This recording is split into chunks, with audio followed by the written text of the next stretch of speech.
Nibyo reka mbasuze kandi mbifurize kugubwa neza mbonera kubaha ikaze kuri uyu munsi wa none tariki enye z'ukwezi kwa mbere umwaka w'ibihumbi 2025 aho tugiye kurebera hamwe amwe mu makuru agezweho ku mirongo imbere ku rugamba kuri uyu munsi wa none ndetse n'andi makuru agiye atandukanye akomeje kugenda amenyekana. Abasirikare 13 bo mu mutwe wa 23 bivuga ko harimo n'abo mu ngabo z'u Rwanda barimo n'abafite ipeti rya majoro barwanaga ku ruhande rw'inyeshyamba za 23 baba bikije FRDC, bikaba byabereye muri Rubero. Ni mu gihe kandi imirwano ikaze irimo irumvikana Butembo. Turaza kubigarukaho, sibyo byonyine gusa tugufite muri amakuru, ndaza kugaruka no ku yandi makuru akomeye cyane akomeje kugenda amenyekana kugeza kuri ubu ngubu, aho mu by'ukuri nza kukubwira yuko leta ya Repubulika Iharanira Demokarasi ya Kongo yagaragaje ko mu by'ukuri itari kwifuza ko inyeshyamba zo mu mutwe wa 23 zikomeza gukora ibikorwa ziri gukora, aho Crimea nayo yagiye mu bice umutwe wa M23 urimo urashakisha nkuko amakuru akomeje kugenda amenyekana. Gusa kandi nanone ikiriho nuko guverinoma ya Repubulika Iharanira Demokarasi ya Kongo yagaragaje ko iza kwitambika iki gikorwa, kuba Vice Prime Minister akaba na Minisitiri w'Ingabo Guy Kabombo Mudomvayita yamaze kugera muri aka gace mu rwego rwo gukurikirana ibikorwa n'ama operation bigomba kuhabera mu gukumira ko izi nyeshyamba zo mu mutwe wa 23 zabasha gutera intambwe ngo zigere muri ibi bice ndetse no kwarindira umutekano rugeretse. Nyuma yo gufatwa kwa Uvira M23 ngo irimo irashakisha Kamituga, kimwe mu bice bikungaye ku mabuye y'agaciro. Sibyo byonyine gusa ndetse n'ikibuga cy'indege cya Kitutu biraza kugenda bite, ibi nabyo turaza kugenda tubirebera hamwe mu by'ukuri, cyangwa se tureba uko situation ihagaze ku bijyanye n'aya makuru. Tugufite n'andi makuru menshi cyane akomeje kugenda amenyekana nyuma y'uko Leta Zunze Ubumwe za Amerika mu by'ukuri zitaye muri yombi Perezida Maduro wa Venezuela. U Rwanda rwabyamaganye cyangwa se rumaze gushyira hanze inyandiko yamagana iki gikorwa. Hagati aho rero tugufite n'andi makuru agiye atandukanye tuza kugenda tukugezaho. Icyo usabwa gusa ni ukutaza gucikwa n'ibiganiro n'amakuru tugenda tukugezaho. Reka duhere Crimea amaze kugira Minisitiri w'Ingabo akaba na Minisitiri w'Intebe wungirije. Nyuma y'uko umujyi wa Uvira mu ntara Kivu y'Amajyepfo uguye mu maboko y'inyeshyamba za AFC M23 zishikiye n'u Rwanda, umujyi wa Crimea mu rwa mukuru na Tanganyika ngo kandi wegereye Uvira wagaragaye nk'ahantu h'ingenzi cyane mu rwego rwo kurinda umutekano w'igihugu cya Repubulika ya Demokarasi ya Kongo kugira ngo iki gice nacyo kidafatwa n'inyeshyamba. Gusa mbere uko tuvuga byinshi ku muntu mutirakanda subscribe cyangwa se sabone, nicyo gihe nako kanya kugira ngo tubikore ni kuri ako kabuto gatukura. Kuba maze kubikora bravo, ndetse kandi kunyarukira mu rugo yacu WhatsApp ya Songa Mbere nabyo ni ingenzi cyane. Gusa nibutsa ko ku muntu wayigiyemo ariko akayivamo bishobora kutongera gukunda kuko niko systeme ziba zimeze. Ubwo ndimo ndabwira abantu mu by'ukuri byagiye bibaho, no kwihangana nyine. Nubwo rero ikindi ibitekerezo cyangwa se inyunganizi ni muri comment, byo murabizi. Hanyuma rero bitari ibyo ni imitima, ubundi reka dukomeze ntaya makuru. Crimea iri mu gace ka gisirikare cyangwa se ni region militaire ya 22 gahuza n'izindi ntara zirimo ho Katanga, Holomami ndetse na Ruraba. Muri ntara ya Ruraba na Holomami naho Katanga ni ibice bihuje akarere ka gisirikare. Aka gace gafite akamaro kanini cyane muri ibi bihe igihugu kiri mu ntambara z'urudaca zikomeje mu burasirazuba bw'iki gihugu, nubwo hariho ingamba zihuza imishyikirano mpuzamahanga ikomeje. Crimea ifatwa nka hamwe mu bice mu by'ukuri bikomeye mu bijyanye n'ubukungu bw'igihugu, cyane kubera ubucukuzi bw'amabuye y'agaciro, kandi ikagira uruhare rukomeye mu gukubira ko inyeshyamba zakwigarurira ibikorwa byazo mu tundi turere turangwamo n'intambara. Ni muri urwo rwego umujyi wa Crimea wakiriye Vice Minister ku rwego rwa Minisitiri w'Intebe, akaba anashinzwe ingabo ndetse n'abasirikare, no kuva n'abavuye ku rugamba nyine Guy Kabombo Mudomvayita.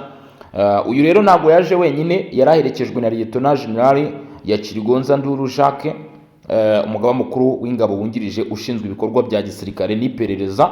Uko kuza kwa Lieutenant General Jacques Nduru ya Chirigonza ndetse na Vice Minister akaba na Minisitiri w'Ingabo ntabwo byigeze bitungurana cyane kuko urugendo rwari rwategujwe ahubwo ikiri kwibazwaho ni impamvu yo kwerekeza hano muri ibi bice. Gusa byanze bikunze bikaba bifite aho bihuriye n'ikibazo cy'umutekano kugeza uyu munsi muke urangwa muri Uvira. Hakaba ubwoba bw'uko uyu mutekano muke ushobora no kwimukira muri aka gace ka Crimea kagaragara mu ntara ya Tanganyika kari muri region militaire mu karere ka 22 ka gisirikare nk'uko byatangajwe n'ishami rishinzwe itumanaho muri Minisiteri y'Ingabo kuri wa gatatu ku itariki 31 Ukuboza nibwo Vice Prime Minister yakoze isuzuma ry'ibikorwa remezo bya gisirikare ahangaha muri aka gace ka Crimea, ngo nabwo yanayoboye inama yihariye yari iteganyijwe ku rwego rwo hejuru yabereye ku cyicaro cy'itsinda rya 22 ry'ingabo zo mu mazi. Yewe yanasuye ahabikwa ibikoresho ndetse n'aho basanira ibikoresho bya FARDC. Urumva ni ibikorwa bigiye bitandukanye yakoze cyangwa se n'ubugenzuzi mu rwego rwo gusuzuma ko igisirikare cya leta Kongo FARDC ahangaha muri uyu mujyi gihagaze neza, nta nkomanga cyangwa se nta kibazo gishobora kuba cyabaho. Muri icyo gikorwa guverinoma ya Repubulika ya Demokarasi ya Kongo yakomeje kwamagana ndetse no kwigarura yewe no gufata ubutaka bw'igihugu bikorwa n'ingabo z'u Rwanda nk'uko guverinoma ya Repubulika ya Demokarasi ya Kongo ibivuga mu burasirazuba bwa Kongo. Akaba ari ngo iki kibazo kiri mu itangazo ryashyizweho umukono na Patrick Muyaya, minisitiri w'itumanaho n'itangazamakuru akaba n'umuvugizi wa guverinoma cyangwa se wa leta Kinshasa. Yatangaje ko bataliyani 3 nshya z'ingabo z'u Rwanda zinjiye muri aka karere zigamije kwerekeza mu turere twa Fizi ndetse na Crimea. Akaba ari nayo mpamvu igisirikare mu by'ukuri yaba ishingirwaho ku bw'ayo makuru.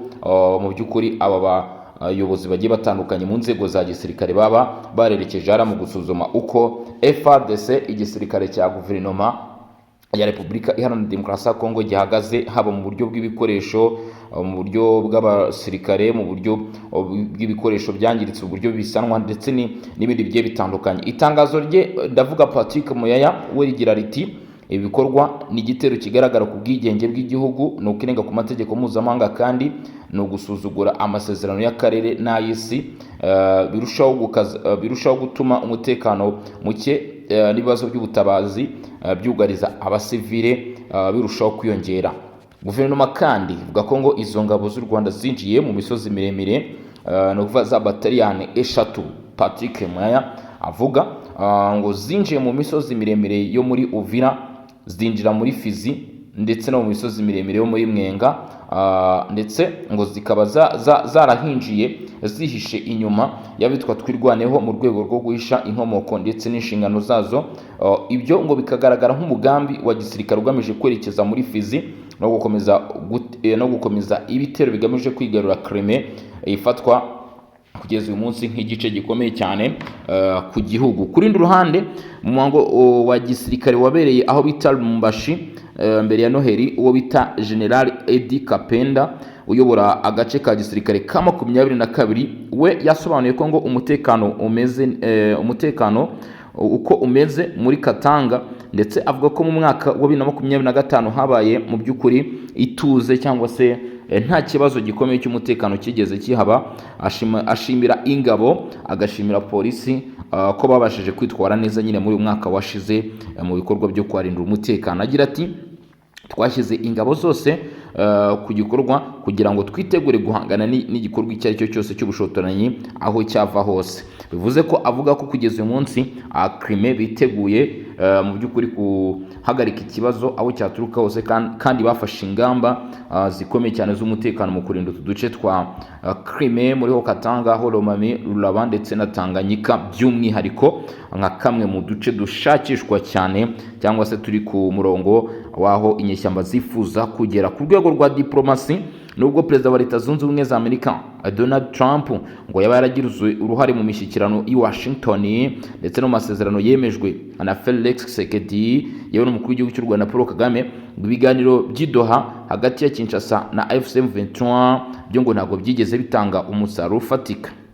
Ibyo biganiro ngo byari bigamije gukemura mu mizi ikibazo nko gusubiza ubuyobozi bwa leta mu bice byafashwe n'inyeshyamba ndetse no gusubiza mu buzima busanzwe imitwe yitwaje intwaro, ngo ariko byarahagaze. Ingamba nyinshi zemejwe kuva muri Mata ndetse n'izirashyirwa mu bikorwa. hari ukudindira kw'imishyikirano ngo byatumye intambara yongera gufata indi ntera. Ibi byongeye kandi ngo ikiganiro cy'igihugu cyasabwe n'abanyapolitike n'amadini ntabwo kigeze kigerwaho. Perezida Felix Tshisekedi aracyatsimbariye ku mwanzuro we ko ikiganiro kigomba gutangizwa n'ubuyobozi bwe bwite, nubwo amadini yamaze gushyira hanze igitekerezo cy'urutonde rw'ibigomba kuganirwaho. Ese biraza kugenda bite? Turi rero ku bijyanye n'ibice kugeza uyu munsi bivuga ko bikomeje kugenda bishakishwa n'izi nyeshyamba, tuvuye kuri Crimea ndetse n'ingamba guverinoma iri gufata uburyo bwose iri kugenda ibigenzamo kugira ngo izaburizemo aya ma operation n'ibi bibazo. Amakuru atugezeho mu kanya kashize aravuga ko nyuma ya Uvira, usibye iyi Crimea, inyeshyamba zo mu mutwe wa 23 zishaka no kugana aho bita Kamituga, yewe bagagera no ku kibuga cy'indege cya Kitutu. Nyuma yaho byari byavuzwe ko ahubwo ngo izi nyeshyamba zasubira inyuma, burya ngo ntabwo zigeze zisubira inyuma, ahubwo ziracyari mu bice ndetse zirashaka kugera Kamituga, zirashaka kugera Kitutu.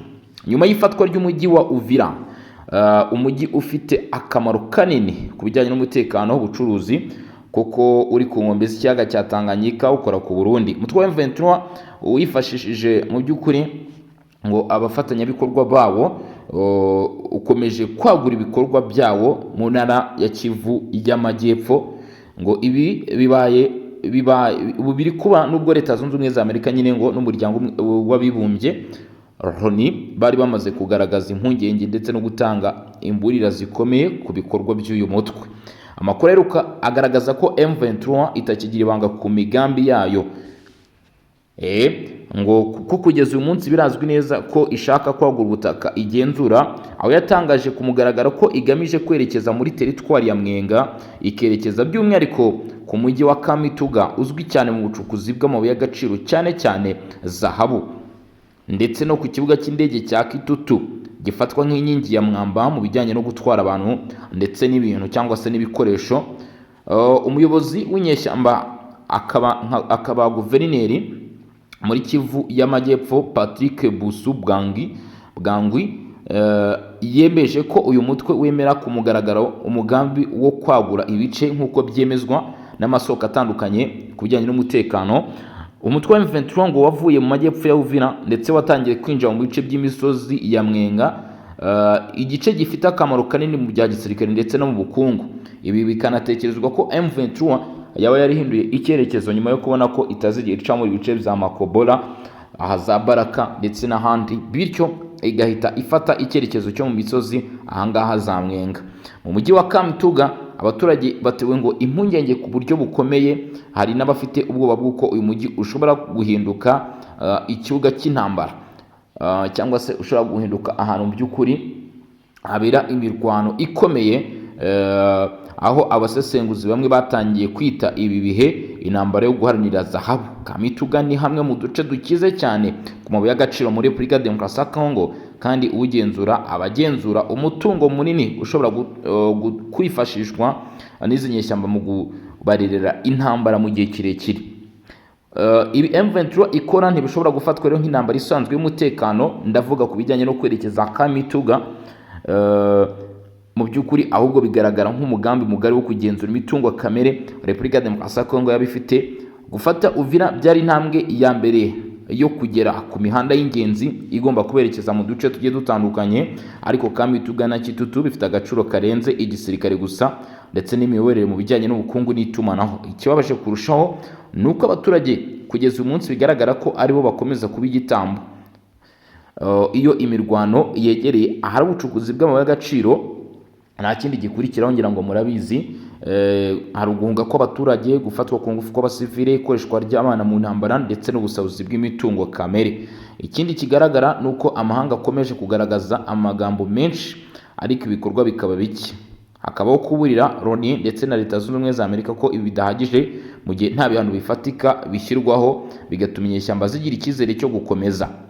Ngo rero haramutse hashyizweho ibihano bifatika, inyeshyamba zishobora kuba mu by'ukuri zitakomeza kubera mu by'ukuri icyo gitutu. Hakaba gutekereza ko niba Leta ya Repubulika ya Demokarasi ya Kongo n'abafatanyabikorwa bayo badashyizeho ingamba zihamye zo gukomeza guhuza ingabo, kurinda abaturage ndetse no gukumira ubucukuzi bw'amabuye y'agaciro aturuka mu bice byigaruriwe, icyo gihe Kamituga ishobora guhinduka nka Uvira bikongera umutekano muke mu karere kose ka Afurika yo hagati.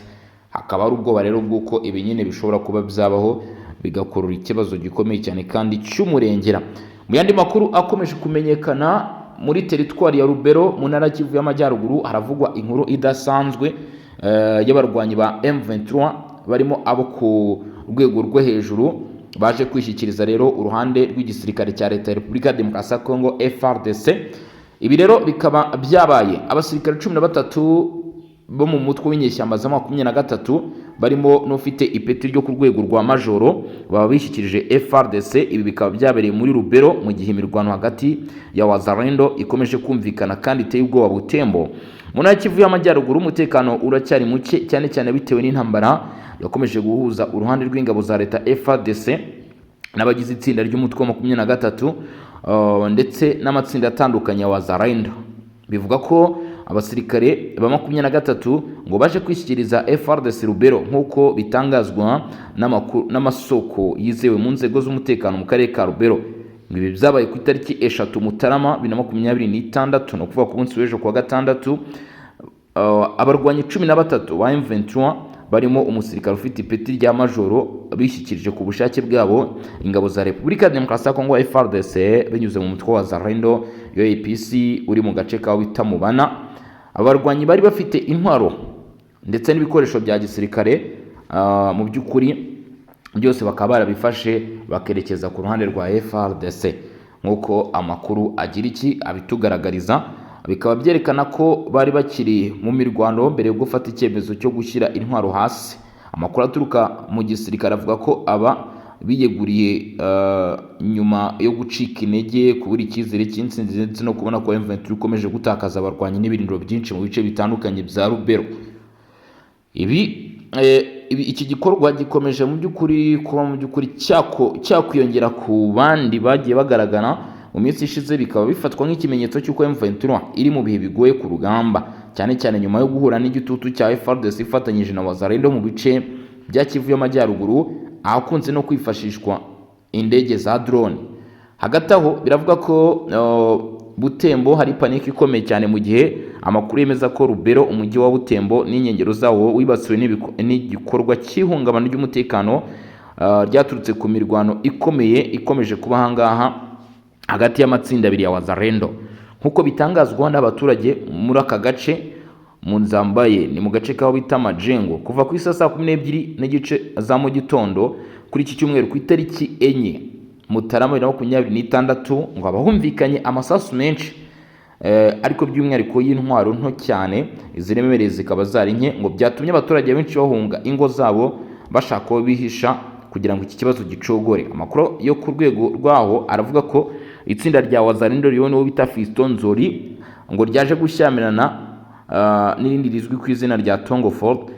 Imirwaniro ngo yadutse nyuma yuko ingabo za ziri muri camp ziherereye aho bita Kitovu ndetse n'aho bita Musugo zategetswe cyangwa zigabwaho ibitero maze hakaza kuvumburwa mu by'ukuri ibyabiteye. Bivuga ko ibi rero bikomeje gutuma habaho ikibazo cy'umutekano muke muri utu duce nk'uko amakuru arushaho kugenda bitugaragariza cyangwa se bimwe mu bitangazwa ku bijyanye n'iyi ngingo bikomeje kugenda bigaragara. Ni Butembo rero muri teritwari ya Rubero, ngira ngo murimo murabyumva uko byifashe. Hagati aho mu yandi makuru akomeje kugenda amenyekana cyangwa se mu biri kuvuga kugeza kuri uyu munota cyangwa se kugeza kuri iyi saha, leta y'u Rwanda yamaganye icyemezo mu by'ukuri yamaganye icyemezo cya Leta Zunze Ubumwe za Amerika. Hari icyemezo cyo guta muri yombi perezida wa Venezuela nk'uko byagaragaye cyangwa se muri operasiyo yakozwe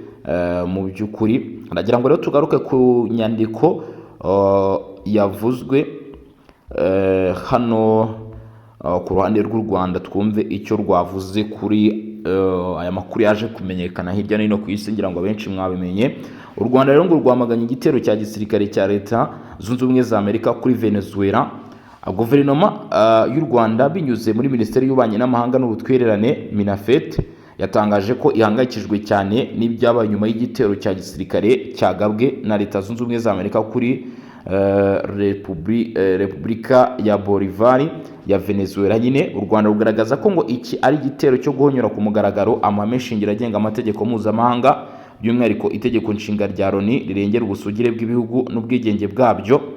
Guverinoma y'u Rwanda yamaganye byimazeyo igikorwa icyo ari cyo cyose cy'igisirikare gikozwe uruhande rumwe gusa, kidafite ishingiro mu buryo bwemewe n'amategeko mpuzamahanga kandi kidasabwe n'inzego mpuzamahanga zibifitiye ububasha. U Rwanda ruvuga ko ibikorwa nk'ibi bihungabanya ubusugire bw'ibihugu, bihonyora ubwigenge bw'ibihugu kandi bigahutaza uburenganzira bw'abaturage bwo kwigenga ndetse no kwifatira ibyemezo. U Rwanda rwibukije ko kubahiriza amategeko mpuzamahanga bikemura amakimbirane mu nzira y'amahoro ndetse no gukorana hamwe mu buryo mpuzamahanga, icyo bita multilateralisme, ari byo nkingi z'ingenzi z'umutekano n'amahoro arambye ku isi. Rwavuze kandi ko kwiyongera kw'ibikorwa bya gisirikare bidakemura ikibazo, ahubwo byongera umwuka mubi n'amakimbirane, bihungabanya amahoro mu bihugu n'uturere kandi bigashyira abaturage b'inzirakarengane mu byago ndetse no mu mibabaro ikabije. Kubera iyo mpamvu u Rwanda rurasaba Leta Zunze Ubumwe za Amerika guhagarika ako kanya ibikorwa byose bya gisirikare mu bugizi bwa nabi, gushyira imbere ibiganiro bya politike na diplomasi ndetse no kubahiriza byuzuye imyanzuro n'inzego za Loni.